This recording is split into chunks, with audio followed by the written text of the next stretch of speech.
Hello friends, welcome you all. आज हम vision IAS के 25 फेब वाले डेली करंट अफेयर्स डिस्कस करेंगे। So let's move to the first article. और इससे पहले एक छोटी सी सूचना, आज या कल तक में आपको विजन आईएएस के जनवरी वाले मंथली कंपाइलेशन सीरीज मिलने लगेंगे और काफ़ी अच्छे तरीके से उसे डिस्कस किया गया है। अलॉन्ग विथ प्रीलिम्स ओरिएंटेड क्या न्यूज आपके लिए ज़रूरी है वो उसमें बताई गई है, तो आप आराम से यूज कर सकते हो। काफ़ी बेनिफिट होगा प्रीलिम्स 2021 के लिए। So let's move to the first article.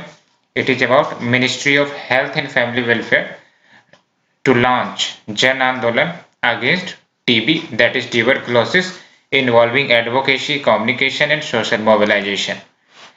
Apart from this, कुछ additional proposals भी रखे गए हैं।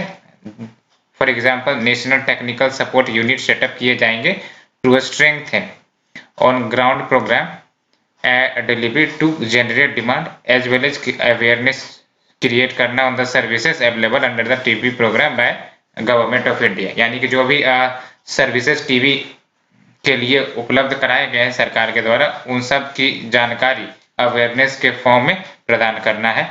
Along with plan to make 2021 as the year of tuberculosis. तो ईयर 2021 को बेसिकली ईयर ऑफ ट्यूबरकुलोसिस के रूप में भी घोषित किया जा सकता है। एंड अगर हम बात करें भारत में टीबी के स्टेटस की, तो India basically aims to eliminate TB in the country by 2025। याद रखना है आपको, भारत का टारगेट है 2025 तक टीबी को एंड करना है। और जब हम एसडीजी यानी कि सस्टेनेबल डेवलपमेंट गोल 3 की टारगेट कहते हैं, जिसमें गुड हेल्थ एंड वेलबींग की बात है, 5 साल पहले ही अचीव कर लेगा, क्योंकि वो एसडीजी 3 को या फिर सस्टेनेबल डेवलपमेंट गोल को 2030 तक अचीव करना है। But India trying to achieve good health and wellbeing in the field of TB by eliminating it by 2025. According to the Global TB Report of 2019, who releases it, याद रखना है आपको, WHO के द्वारा। और इंडिया के पास हाईएस्ट टीबी बर्डन है in the world. And अगर हम बात करें परसेंटेज शेयर की, तो आप देख सकते हो 27% of total cases all around the world जो होते हैं, उसमें से 27% शेयर भारत के ही है। सो काफ़ी ज़्यादा कंसर्निंग इश्यू है। तो अब बात करते हैं गवर्नमेंट ने क्या क्या स्टेप्स ले रखे हैं टू चेक टीबी और to solve this problem.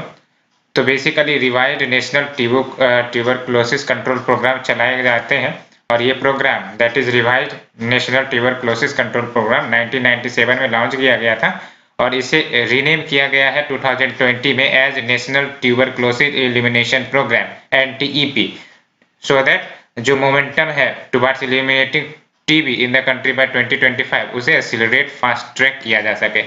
Along with national strategic plan for TB elimination NTEP 2017 to 2025 ये लाया गया था। What does it means? तो it is an action plan to achieve active case finding of TB to 100%। यानी कि जो भी हमारे देश में टीबी से जुड़े केसेस होते हैं, आपको पता है कि कुछ ऐसा भी होता है कि जो डिजीज होने के बावजूद भी वो डिटेक्ट नहीं हो पाते। तो सबसे पहला ऑब्जेक्टिव तो यही होगा कि जो एक्टिव केस फाइंडिंग होगा टीबी का, वो 100% अचीव किया जाए। यानी कि अगर किसी भी व्यक्ति को टीबी है तो वो रिपोर्टेड हो, गवर्नमेंट को पता रहे।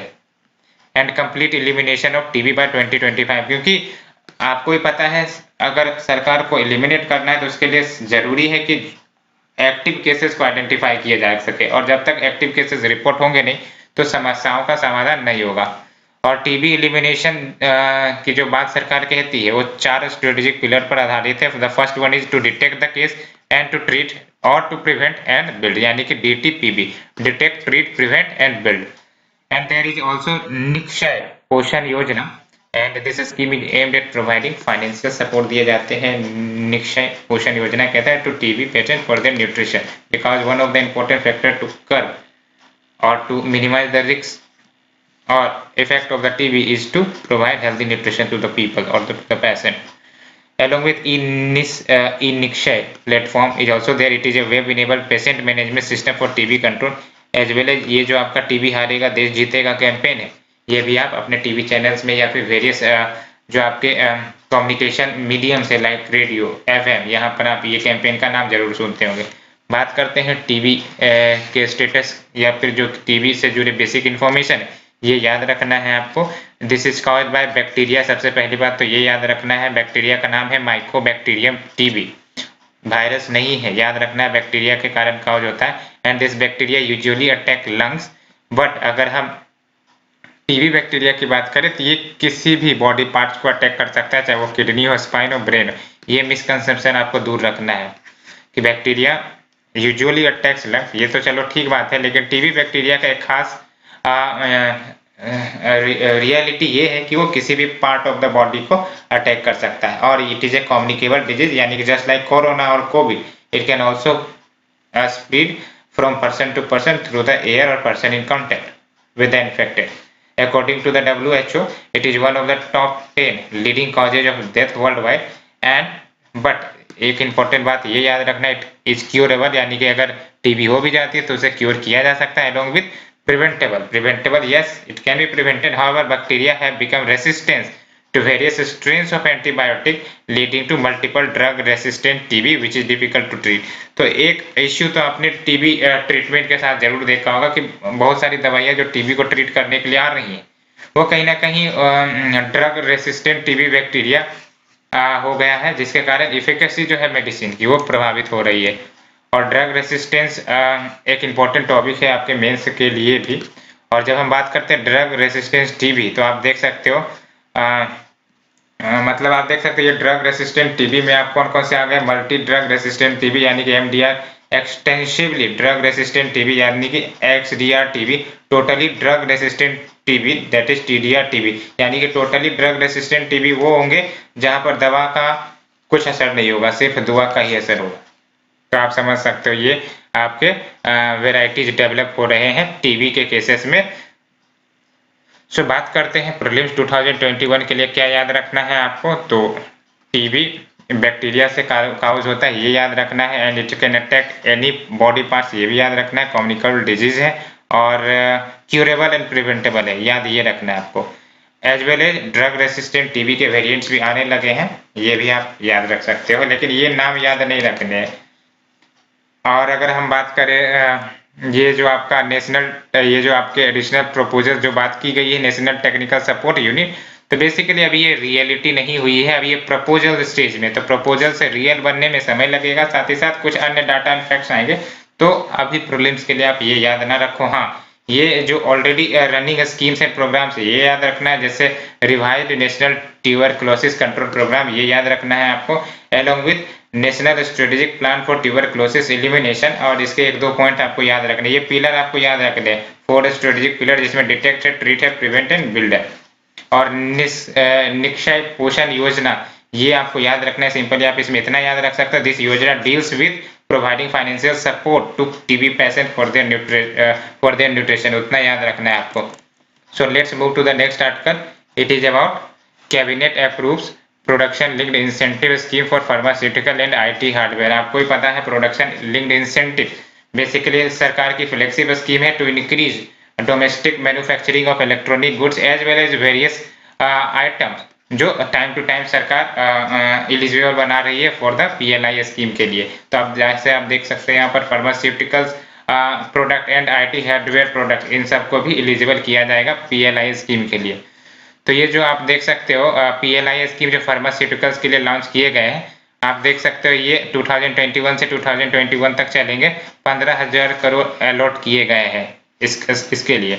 और अगर हम बात करें आईटी हार्डवेयर के लिए तो 4 इयर्स तक चलाए जाएंगे, और इनका जो एलोकेशन है 7,350 करोड़ का है। ऑब्जेक्टिव क्या है, अगर हम पीएलआई स्कीम फॉर फार्मास्यूटिकल्स की कहें तो enhancing India's manufacturing capabilities by increasing investment and production in pharmaceuticals. Product diversification is also one of the objective to high value goods by creating global champions from India. And categories covered and incentives कितने दिए जाएंगे, तो ये जो schemes है वो extend करेंगे incentives को based on net incremental sales. Net incremental sales यानी कि ईयरली बेसिस पे कि लेट से आप इस साल 100 करोड़ का सेल किए हो, अगले साल 110 का सेल कर रहे हो, अगले साल 120 का सेल कर रहे हो, तो ये सब आपका नेट इंक्रीमेंटल सेल्स है, तो इसी के आधार पर आपकी इंसेंटिव्स भी तय होंगी। और इसको 3 कैटेगरीज में बांटा गया है। Category 1 deals with biopharmaceuticals, complex generic drugs, and the category 2 is active pharmaceutical ingredients and category 3 is repurposed drugs, autoimmune drug। तो ये कैटेगरी आपको याद रखने की जरूरत नहीं है। और अगर हम बात करें current status and needs for industry, why there was a need for PLI scheme, तो आप देख सकते हो इंडिया की फार्मास्यूटिकल इंडस्ट्री की बात करें तो third largest in the world by volume, यानी कि वॉल्यूम के टर्म्स में इंडिया की जो फार्मास्यूटिकल इंडस्ट्री है थर्ड लार्जेस्ट नंबर पर आती है in the world. Global contribution आप देख सकते हो 3.5% of drugs and medicine India के द्वारा कंट्रीब्यूट करते हैं टू द ग्लोबल वर्ल्ड। और currently since India lacks in domestic high value production and R and D में तो भारत पीछे है ही है, एज वेल एज जो डोमेस्टिक डिमांड आप देख सकते हो बहुत सारे फार्मास्यूटिकल प्रोडक्ट्स के, वो इम्पोर्ट्स के ही द्वारा फुलफिल होते हैं। और अगर हम एक्सपेक्टेड बेनिफिट देखें जो हो सकते हैं इस स्कीम को लॉन्च करने के बाद इन द फार्मास्यूटिकल सेक्टर, तो 20,000 direct and 80,000 indirect jobs create हो सकते हैं, क्योंकि ये पीएलआई स्कीम लाया इसलिए गया है डोमेस्टिक मैन्युफैक्चरिंग को प्रमोट करने के लिए। और जब ये प्रमोट होंगे तो डेफिनेटली जो कंपनी होंगी वो जगह जगह पर अपने यूनिट सेटअप करेंगी, तो जाहिर सी बात है एम्प्लॉयमेंट बढ़ सकते हैं in this sector. along with promote innovation and self reliance in important drug expected to bring in investment of 15,000 crore in the sector। ये तो मैंने आपको बताया ही। अगर हम बात करें PLI scheme for IT hardware की, तो it will boost domestic manufacturing and attract large investment in the global value chain, because ये स्कीम जब लाए ही जा रहे हैं इसीलिए कि डोमेस्टिक मैन्युफैक्चरिंग बढ़ाई जा सके, तो डेफिनेटली इस स्कीम से हो सकता है बड़े बड़े इन्वेस्टर जो है वो अट्रैक्ट हो सकते हैं इंडिया की ओर, और domestic investors can also be attracted in the IT hardware sector. Categories and covered and incentives क्या है, तो आप देख सकते हो स्कीम से extend incentive based on net incremental sale similar to this one to laptops, tablets और in one personal computer server, तो इन सारे सेक्टर्स पर एक्सटेंड किए जाएंगे। ये सब क्या है, आईटी हार्डवेयर प्रोडक्ट्स है, तो यहाँ पर ये एक्सटेंड किए जा रहे हैं। Along with current status and need for industry, आप देख सकते हो नेशनल पॉलिसी ऑन इलेक्ट्रॉनिक 2019 की ऑब्जेक्टिव की बात करें तो इंडिया को global hub for manufacturing of electronic system design and इसमें देखने का एक प्रकार से ऑब्जेक्टिव रखा गया है। Currently laptop and tablet demand जो भारत के हैं वो लार्जली मेट किए जाते हैं इम्पोर्ट्स के थ्रू। यहाँ पे भारत में मैन्युफैक्चरिंग अगर कहे तो बहुत ही कम होती है, इम्पोर्ट के थ्रू ये मेट किए जाते हैं डिमांड। और एक्सपेक्टेड बेनिफिट्स आप देख सकते हो तो it will benefit 5 major global players and 10 domestic champion in the field of IT hardware manufacturing, और एम्प्लॉयमेंट जनरेशन भी काफी ज्यादा पोटेंशियल है। और आप देख सकते हो over 1,80,000 direct and indirect employment generate हो सकते हैं and domestic value chain to rise to 20 to 25% by 2025, और करंट आप देख सकते हो 5 से 10% ही है। तो हम बात करते हैं क्या याद रखना है आपको, तो बेसिकली आपको पीएलआई स्कीम्स याद रखने, प्रोडक्शन लिंक इंसेंटिव्स को आप अच्छे से तैयार कर ले, क्योंकि काफी ज्यादा चर्चा में ये स्कीम है, क्वेश्चंस इस पर आने की संभावना बढ़ जाती है। और ये तो जरूर याद रखना है कौन कौन से सेक्टर्स को ये कवर कर रहा है। फॉर एग्जांपल अभी जो है आईटी हार्डवेयर सेक्टर को कवर करेगा और फार्मास्यूटिकल्स को तो कवर करेगा ही करेगा, और बाकी ये सारे डिटेल्स आपको ये याद रखने की जरूरत नहीं है। बस ये याद रखो कि India pharmaceutical industries third largest in the world by volume, ये आप यहाँ से आप एक्सट्रैक्ट आउट कर सकते हो। Let's move to the next article. It is about symposium on sustainable development of dams and rivers basin inaugurated। तो basically symposium is simply means conference या फिर समिट कह सकते हो। तो this summit on sustainable development of dams and reverse basin ये inaugurate किया गया है। तो ये जो ऑर्गेनाइज किए जा रहे हैं दिस सिम्पोजियम, ये international commission on large dams, इसके द्वारा in collaboration with central water commission, dam rehabilitation improvement project that is DRIP and national hydrology project, इन सारे के द्वारा मिलके ये सिम्पोजियम लॉन्च या फिर इनॉग्रेट किए गए। याद रखना है, ये बिल्कुल याद रखना, it is organise by international commission on large dam plus CWC plus dam rehabilitation improvement project plus national hydrology project. याद रखना है, नीति आयोग या वर्ल्ड बैंक या फिर UNEP ये सब कोई इंस्टीट्यूशन इसमें शामिल नहीं है। That's why you need to remember। And what is its objective? तो ये basically it aims to share ideas and latest development construction technologies के सेक्टर में along with best engineering practices construction sector में क्या अपनाए जा सकते हैं, डैम सेफ्टी इश्यूज को कैसे डील किया जा सके। तो यहाँ पर इस सिम्पोजियम में डिबेट एंड डिस्कशन होगी। तो अगर हम बात करें डैम्स जो हमारे देश में है, इनसे क्या इश्यूज बेसिकली मौजूद है, प्रेजेंट कंडीशन या स्टेटस हमारे भारत में मौजूद डैम की क्या है। तो आप देख सकते हो India is ranked third in the world in terms of building large dam. बड़े बड़े डैम्स बनाने के खिताब भारत को तीसरा पूरे विश्व में मिला हुआ है। और मेनी डैम्स जो है वो 50 ईयर्स ऑफ एज को क्रॉस कर चुके हैं, और कुछ तो 50 ईयर्स से ही नहीं बल्कि 120 ईयर्स से भी ओल्डर है। और जैसे जैसे डैम का एज बढ़ता है, आप कह सकते हो कि जो सॉइल है वो रिजर्वेयर में भरने लगती है, सिल्ट और ये जो आपको पेबल्स कोबल्स होते हैं वो भी भरने लगते हैं, क्योंकि रिवर ये सब को कैरी ऑन करती है from the high regions to the lower channels, reducing their storage capacity. और स्टडीज ऑल्सो शो की जो डिजाइन है मैनी ऑफ द रिजर्वेयर वो फ्लॉड है, चाहे वो लार्ज डैम्स हो या फिर माइनर डैम्स हो। सो क्या स्टेप्स लिए गए हैं अभी तक हमारे डैम को एक प्रकार से ठीक करने के लिए या फिर रेनोवेट या रिजुविनेट करने के लिए। तो there is a DRIP program, और ड्रिप प्रोग्राम की मैंने बात की ही है ना, that is dam rehabilitation improvement project. तो this project aims to improve the safety and operational performance of large dams and institutional strengthening भी करेगा। और ये बेसिकली 2012 में ही लॉन्च किया गया था। By whom? मिनिस्ट्री ऑफ जल शक्ति with the world bank assistant. याद रखना ये ड्रिप प्रोजेक्ट है, मिनिस्ट्री ऑफ जल शक्ति प्लस वर्ल्ड बैंक, इन दोनों की मदद से ये प्रोजेक्ट को हरी झंडी मिली थी। और डैम सेफ्टी बिल 2019 भी अभी पेंडिंग है, और it puts basically it aims to put regulatory mechanism in place कि ये जो डैम सेफ्टी इंश्योर है या नहीं है, या फिर कुछ कमियां तो नहीं है, तो उसका रेगुलेशन करने का काम ये डैम सेफ्टी बिल लेकर आएगा, बट अभी पेंडिंग स्टेज में है। सो दैट प्रॉपर सर्वेलेंस किया जा सके, इंस्पेक्शन हो, ऑपरेशन हो and maintenance of all dams in India, so that भविष्य में जो पोटेंशियल डिजास्टर होने की संभावना है इन डैम्स के कारण वो कम किया जा सके। और there is also NHP। What do you mean by NHP? तो आप देख सकते हो national hydrology project. And what is its objective? तो बेसिकली इसकी मदद से extend quality and accessibility of water resource information उसको इंप्रूव किया जाएगा, साथ ही साथ to strengthen the capacity of targeted water resource management institution in India. Along with we have Dharma, that is Dam Health and Rehabilitation Monitoring Application। So बात करते हैं prelims 2021 के लिए क्या याद रखना है। तो इस सिंपोजियम के बारे में याद रखना है कि ये जो symposium on sustainable development of dams and river basin कौन ऑर्गेनाइज कर रहा है? तो there it is organised by international commission on large dams, plus जो मैंने आपको बताया 4-5 ना, ये याद रखना है। और ये भी याद रखना है India is rank third largest in the world in terms of building large dam, तो ये याद रखना है। बाकी मेंस के लिए इंपॉर्टेंट है। Let's move to the next article. It is about union cabinet approves president's rule in Puducherry. तो पुडुचेरी बेसिकली आपको ही पता है ये यूटी है, और आप हमें बताइए भारत में presently total number of UTs कितने हैं, इंक्लूडिंग आपका JNK एंड लद्दाख।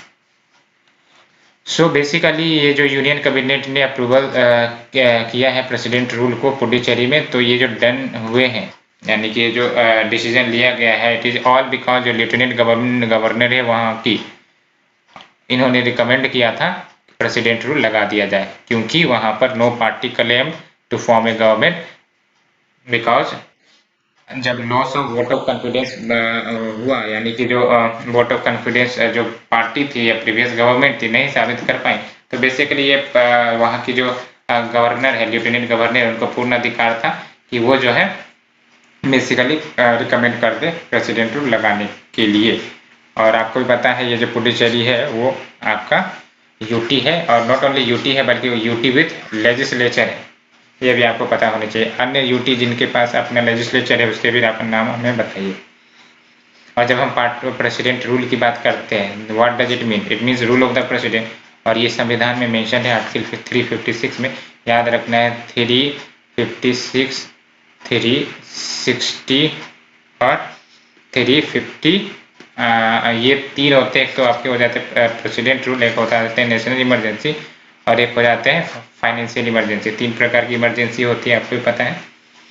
तो it refers to suspension of state government. तो सबसे पहली बात तो ये याद रखनी है, जब भी प्रेसिडेंट रूल लगता है तो जो स्टेट गवर्नमेंट है वो सस्पेंड हो जाती है, ध्वस्त हो जाती है, और डायरेक्ट जो आपका अथॉरिटी है वो सेंटर के कंट्रोल में चल जाता है। एग्जीक्यूटिव अथॉरिटी कह सकते हो, लेजिस्लेटिव अथॉरिटी कह सकते हो, सब सेंटर का हाथों चला जाता है, और गवर्नर एक प्रकार से कॉन्स्टिट्यूशनल हेड हो जाता है वहाँ का।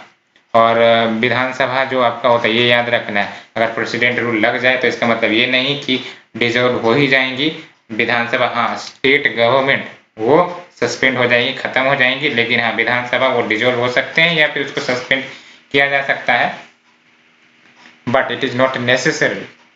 And such a situation forces election commission to conduct a re-election within 6 months। तो ये भी याद रखना है, जब विधानसभा डिसॉल्व हो जाएंगी प्री मैच्योर डेट पर, तो 6 महीने के भीतर फ्रॉम द डिसोल्यूशन डेट आपको इलेक्शन कंडक्ट करानी ही होती है।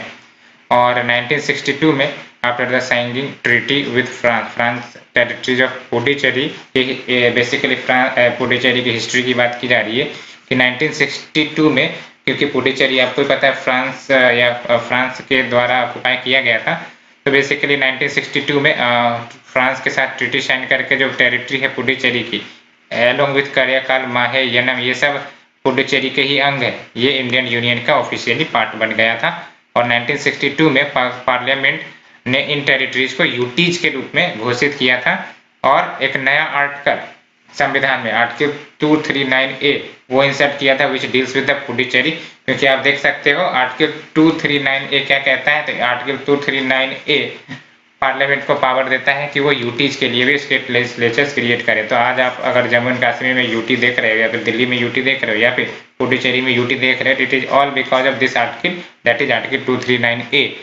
और यूटी ऑफ पुडुचेरी है लेजिस्लेटिव असेंबली, और वहाँ की लेजिस्लेटिव असेंबली कानून बना सकती है on any subject of the state list as well as concurrent list. लेकिन ये याद रखना है, पार्लियामेंट को भी पूरा अधिकार है कि वो कानून बना सकती है on any subject of the 3 list including the state list for UTs including the Puducherry, है ना। तो ये बिल्कुल याद रखना है। Accordingly government of union territories act 1963 were enacted for Puducherry. And अगर हम कॉन्स्टिट्यूशनल प्रोविजन देखें, that is the condition that the president rule has to consider before imposing the rule. ऐसा तो नहीं कि भाई साहब ऑर्डर किए हो गया प्रेसिडेंट रूल, नहीं, कुछ कंडीशन, कुछ एलिजिबिलिटी क्राइटेरिया प्रेसिडेंट को भी फॉलो करने पड़ते हैं। For example, if the president is satisfied कि यह सिचुएशन है अराइजेंट जिसमें government of the state can not be carried out in accordance with the provision of the constitution, तो PR लगाए जा सकते हैं।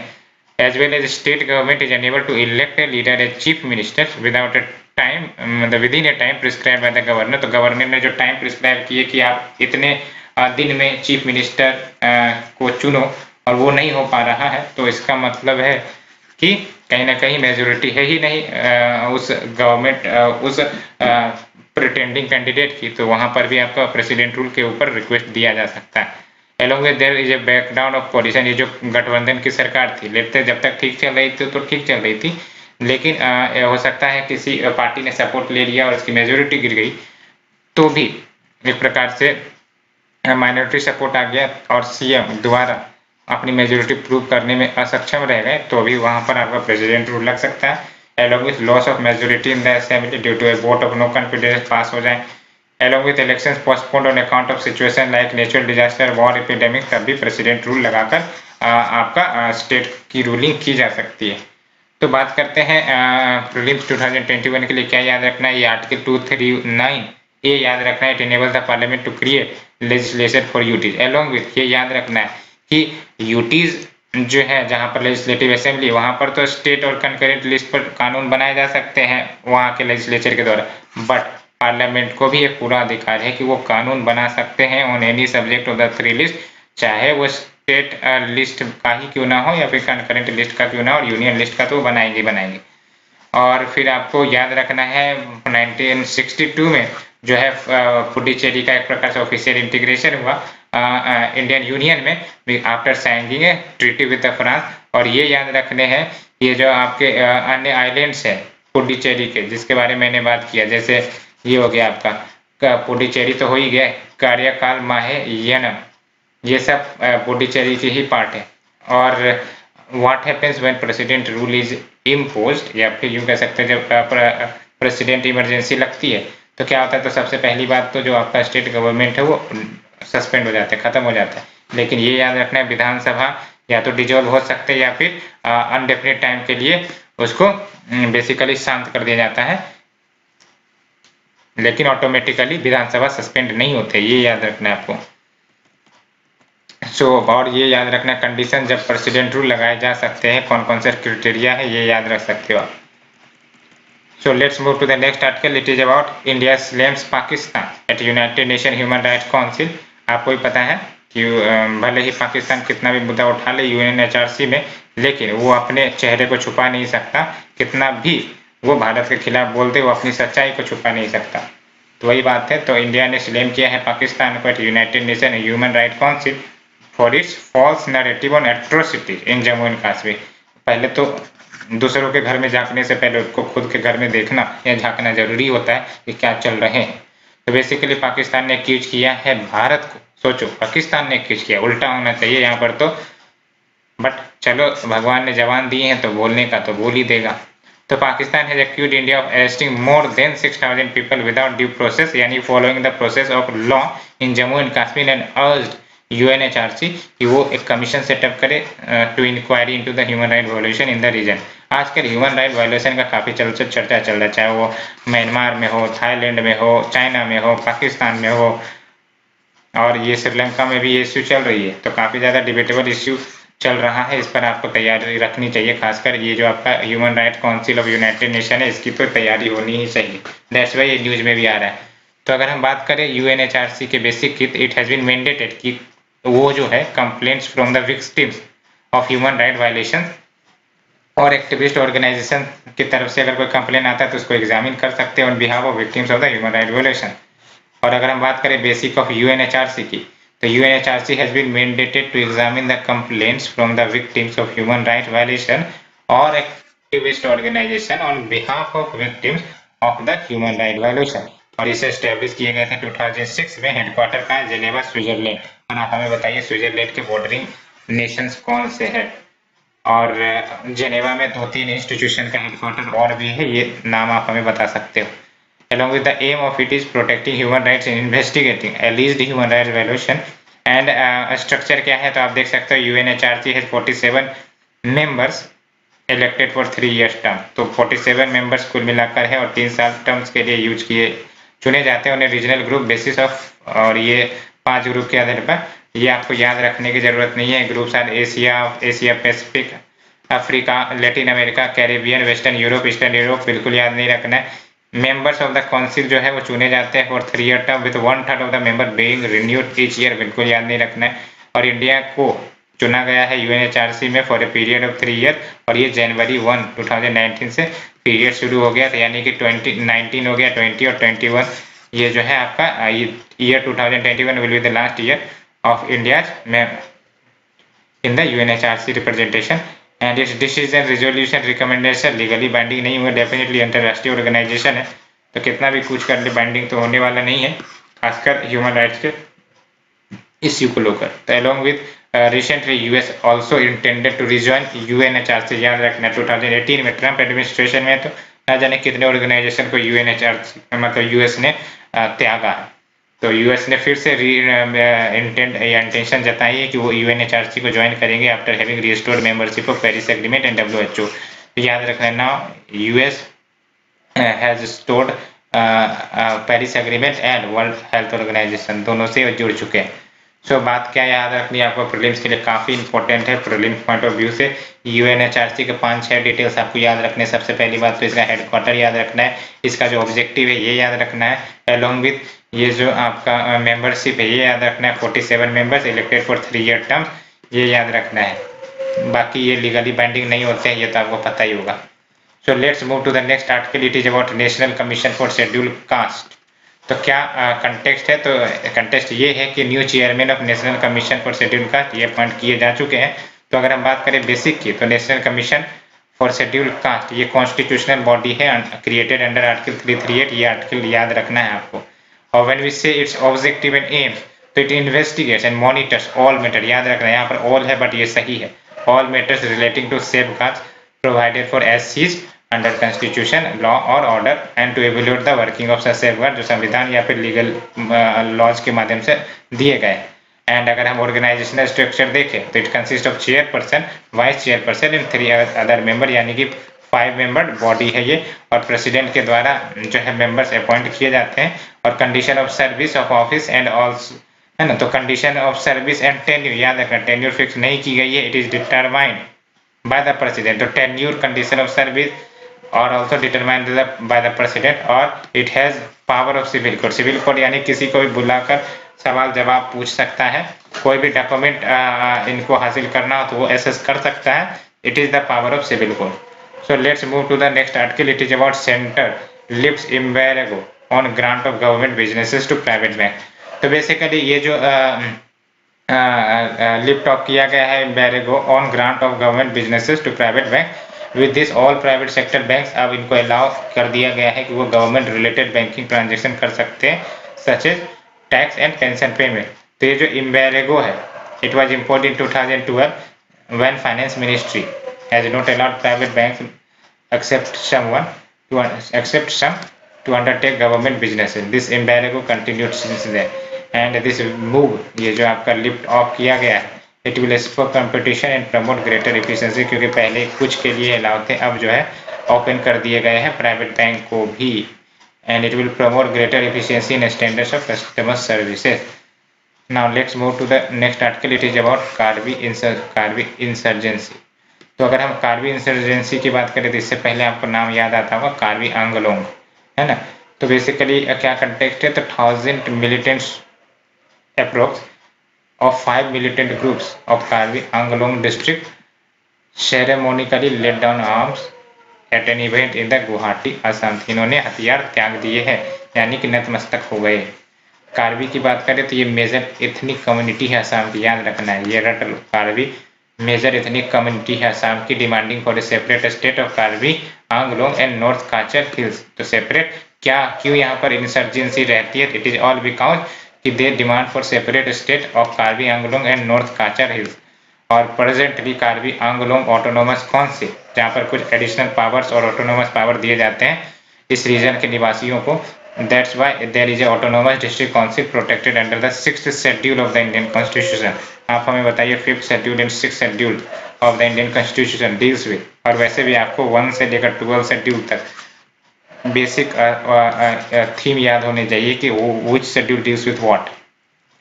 Along with the next article is about Shershah gate. तो बेसिकली कंटेक्स्ट क्या है, तो archaeological survey of India is carrying out restoration of Shershah gate which was damaged 9 years ago due to heavy rain. तो अगर हम बात करें शेरशाह गेट की, तो this gate serve as southern entrance to Shergarh, है ना, a city built by Shershah Suri. नाम से ही पता चला Shergarh, a city built by Shershah Suri. और अगर हम बात करें शेरशाह सूरी की, तो इन्होंने मुगल एम्पायर हुमायूं को डिफीट किया था 1540 में, और उसके बाद सूरी एम्पायर या फिर सूरी एम्पायर का नींव रखा था। और he was the architect of Grand Trunk Road which connects Kabul to Chittagong. Chittagong आपको पता है, it is in Bangladesh, and his tomb is located in Sasaram town in Bihar.